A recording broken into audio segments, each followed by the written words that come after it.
All right, welcome to This Explainer. Today, we're diving headfirst into a genuinely eerie and, honestly, pretty fascinating short story called Gravity in the Park.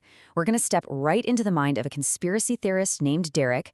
We'll map out his entire worldview, see exactly how he connects these wild historical dots, and ultimately watch as he walks straight into a localized phenomenon that completely defies all scientific logic.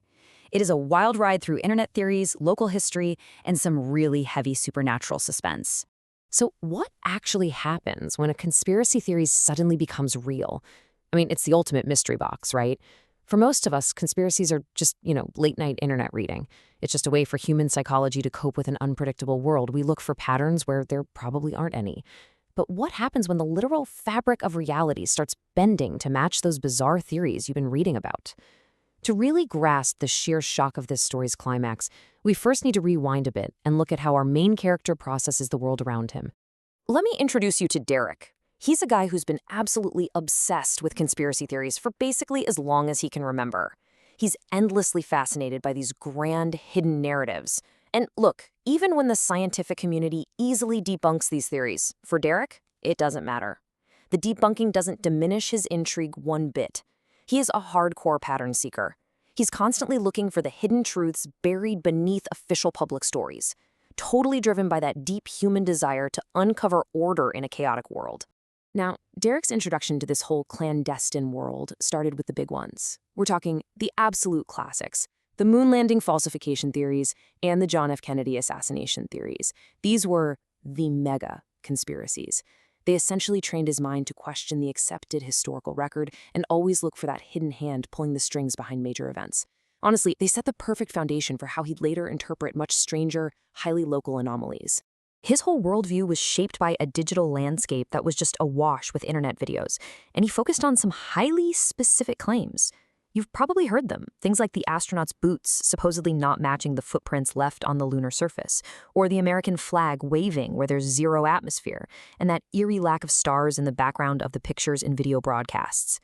Focusing on these really specific visual anomalies trained him to constantly look for things that just don't quite fit the official narrative. And then, of course, his early interests were heavily grounded in Dallas, with the assassination of President JFK at Dealey Plaza. Specifically, he was totally drawn to those eyewitness accounts about the grassy knoll. You know, that small hill on the north side of Elm Street?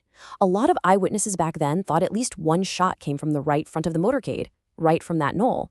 Now, while that's been mostly proved incorrect, for Derek, it completely cemented this belief that mundane, everyday locations and hidden vantage points can hold some incredibly dark secrets.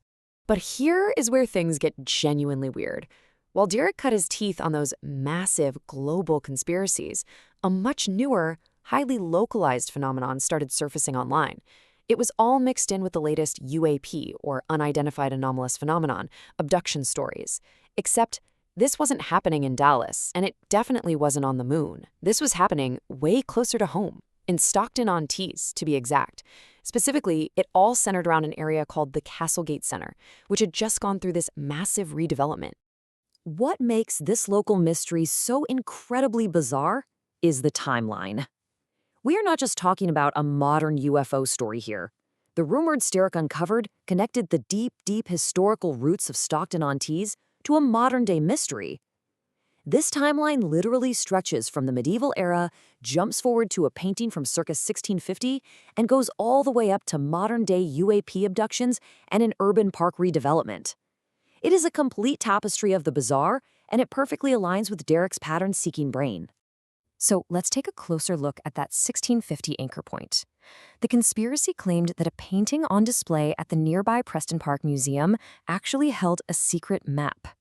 The painting is called The Dice Players, and it's by Georges de la Tour. Now, the internet theory suggested that the numbers on the face of the dice in this painting were deliberately incorrect. And not just wrong for the sake of being wrong, but that these specific incorrect numbers referenced a map location, a location that mapped to the exact area in Stockton-on-Tees currently being redeveloped. I mean, think about that for a second. How on earth can a picture painted circa 1650 possibly map out a modern urban excavation site? It's wild. But this surprisingly specific and anachronistic detail highlights exactly why Derek was so hooked.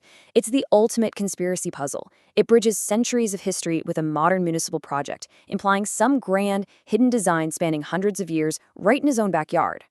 And the mystery deepens significantly when we find out what actually happened during the physical excavations at that former Castlegate Center site, because this is where the digital internet rumors finally collide with tangible physical reality.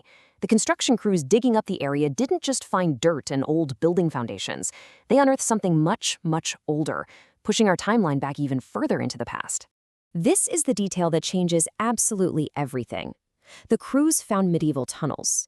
And inside those tunnels, they found witch scratchings carved right into the walls. Suddenly, we are no longer talking about pixelated videos of flags on the moon or trying to decipher dice numbers on a 17th century painting. We're talking about dark, tangible local archaeology. It completely introduces this element of ancient folklore and the occult right beneath the modern streets of Stockton. But despite these absolutely bizarre historical findings, the Castlegate area was completely transformed anyway. It became what is now called the Waterfront Urban Park. And the goal of this redevelopment was completely mundane. It was just meant to stimulate the local community and businesses. Well, because Derek knew Stockton very well, and because his mind was absolutely buzzing with internet rumors of 1650 paintings and medieval witch scratchings, he was naturally intrigued. So he decided to visit this new urban park on his way home from work just to see the site for himself. As Derek steps into the park, the transition from his busy, noisy commute is actually pretty jarring. At first, everything seems perfectly normal. It's exactly what you'd expect from a municipal project meant to stimulate the community, right? He approaches the main entrance, looks out toward the open, grassed areas, and sees kids playfully kicking a football around. It's just this pristine picture of everyday suburban peace. But then, the anomaly takes hold. Let's walk through Derek's creeping dread here. First, as he walks in, this tingling sensation prickles right at the base of his neck. It's a physical warning, but he ignores it and keeps walking. Then he stops. He looks above the children playing and spots something completely impossible. Pure panic sets in. Perspiration forms on his forehead as he realizes he's trapped in this moment, vainly trying to just move his feet forward. And then finally, gravity completely fails him, and he slowly begins rising above the ground. Picture this scene with me. Derek stops walking, looks up past the kids playing football on the grass, and sees this terrifying silent tableau. The adults are literally suspended above the young ones, completely motionless. The kids are just continuing to play, totally unaware, while the adults are trapped, floating in midair right above them. And as Derek vainly tries to move forward, sweating and panicking, he too begins to slowly float up into the trap. So we're going to wrap up this explainer by leaving you with one very provocative thought. What actually connects the medieval witch scratchings in those underground tunnels, the internet rumors of modern UAPs, the incorrect dice numbers in a 1650 painting, and the terrifying reality of suspended, motionless adults in a suburban park? The story leaves us hanging, quite literally, right alongside Derek. It just goes to show that sometimes the mystery you're obsessively chasing might just catch you first. Keep questioning what you see.